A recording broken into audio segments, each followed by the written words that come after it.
Shield Plus, do a 5-round group, about 7 yards.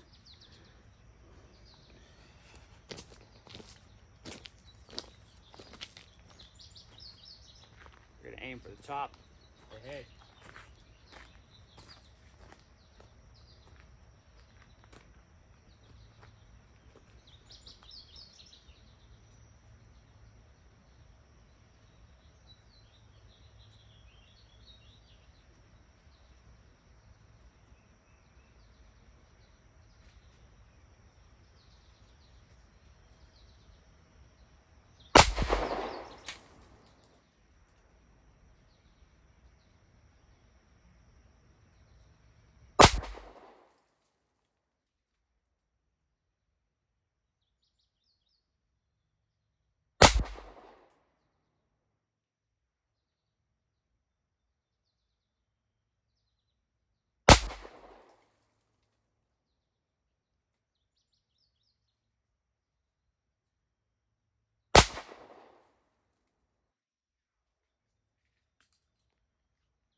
It's the 4 rounds went right through here, and then I pulled one down low right here. It's about 7 yards. So I don't know how well you can see that on camera.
Putting them on the head.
Back from the range, just finished up completing the 1,000+ round review for the Smith Wesson Shield Plus.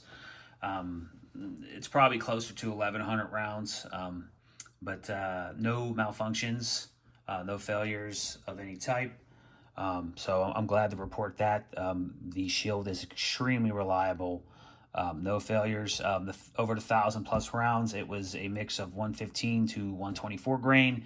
FMJ, major manufacturer ammo, Blazer brass, Fiocchi, and I think it's Cellular and Bellet. That was the first time I've ever bought any of their ammo, which is what I ran the last like 300 rounds. But it was a mixture of 115, 124 grain. I did put some Federal Train and Protect hollow points through it as well. Never no issues at all with any of the ammunition that I used. I didn't use any reloads for those that may be wondering. I can't give an opinion on how it performs with reloads. I'm sure there's plenty of reviews out there. It's not a new firearm. I'm sure there's plenty of reviews of people running remanufactured ammunition through the Shield Plus. So I'm sure you can probably find other things. If I had to bet, I would say it probably runs it just fine. But for what I used, no reloads, but it did run everything flawlessly. No issues. The only issue was, I mentioned it in previous videos, was the pin right here was walking out. Every 100 rounds or so, it was walking out, and I'd put a punch, put it back in. I end up sending it back to Smith & Wesson, and they pretty much, the whole process took about 3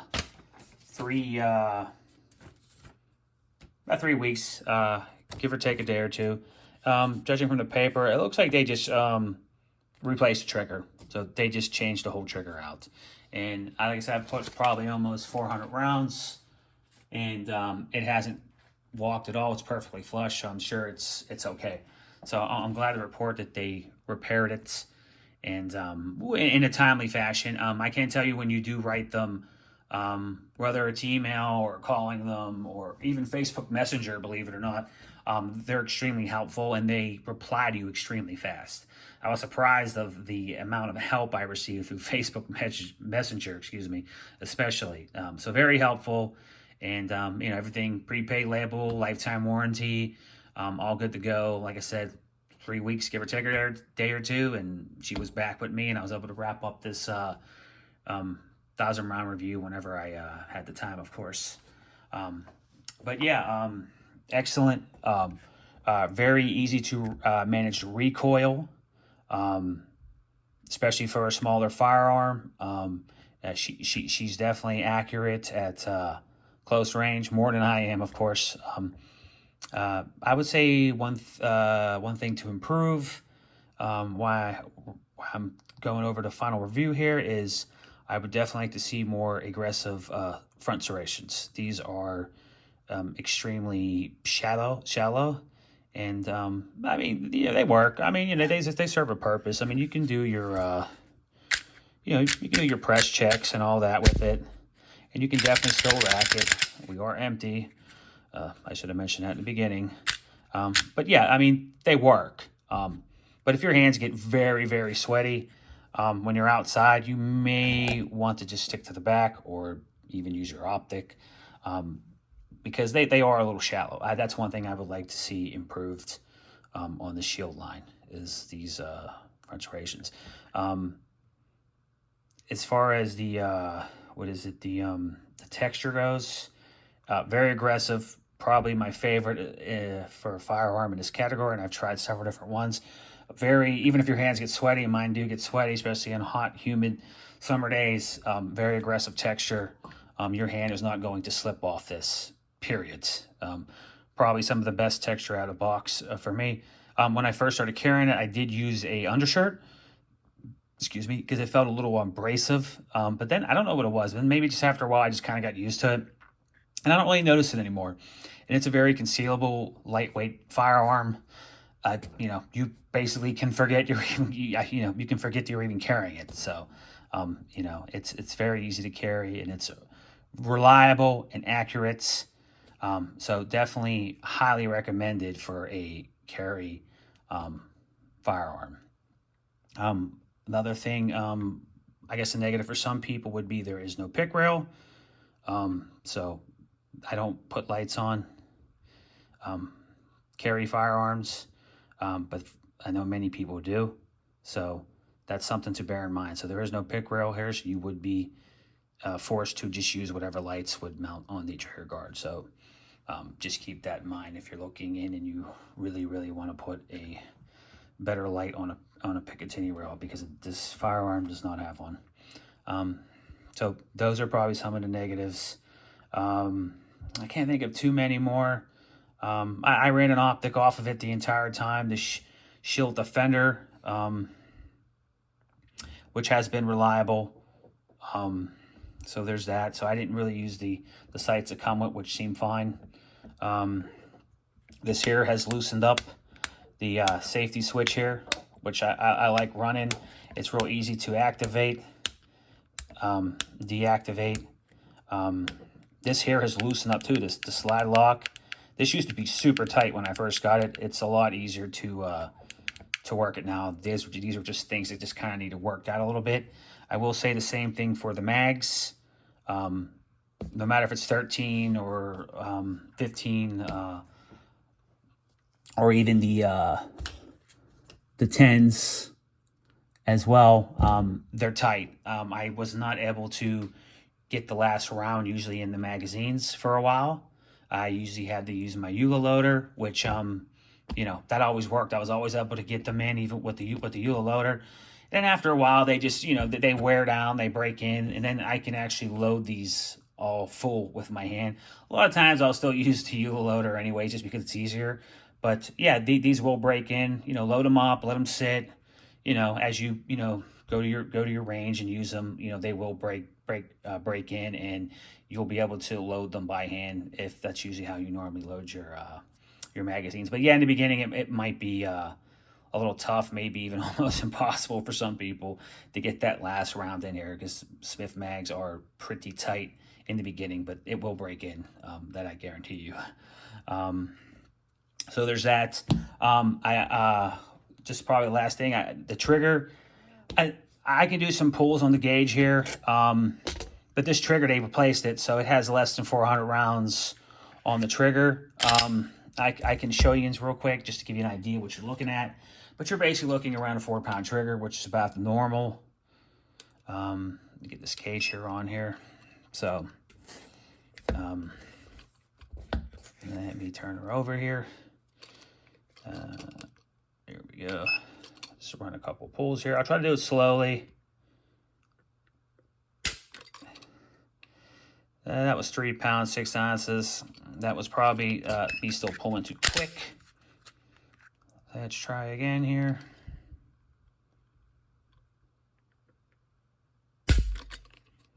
.96. That's probably about what you're really looking at, to be honest with you. So let's run another one. Pull it slowly. 3.121.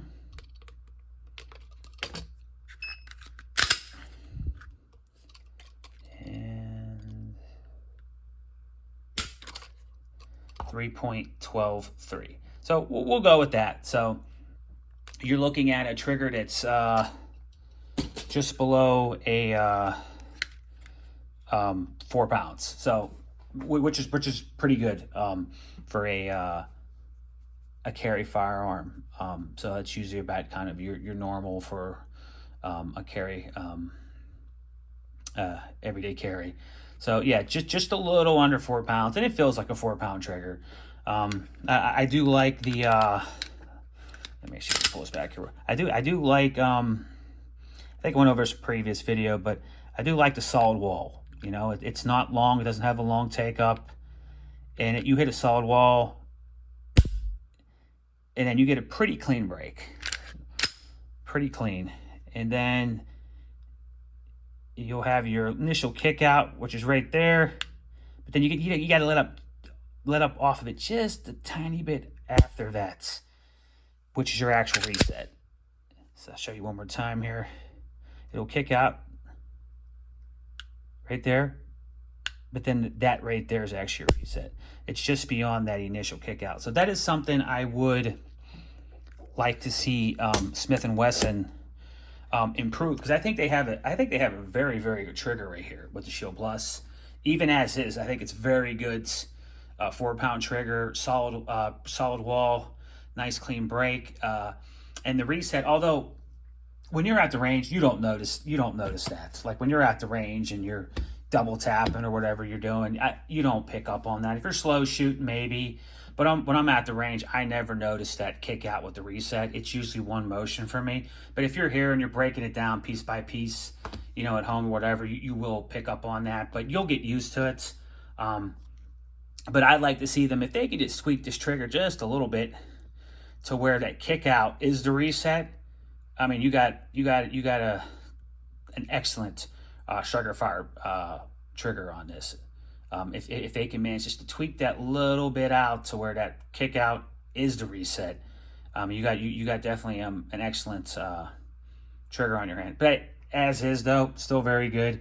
And when you're shooting, you don't notice that anyways. So that's pretty much all I have to report. I'm gonna have some range footage, which is gonna take place prior to my little final wrap up here at home. So if there's any additional questions that anyone may have in regards to Shield Plus, just post them down in the comment section. I know you can find these pretty easily for $400, pretty much anywhere. I mean, most places I look, they're usually around $3.99, $99 or less. Always check out Family Firearms. I think Family Firearms, for anyone that cares, I think I paid like $370, $375. That was back when they had the $50 gift card thingy too. They don't have that no more, but you know, it kind of put me to around like low threes for the firearm, which is nice. But you can still get this firearm for $3.99, or maybe even a little bit under if you know where to look. Family Firearms, maybe worth checking out for somebody that might be interested. So, but anyways, that's all I have to report.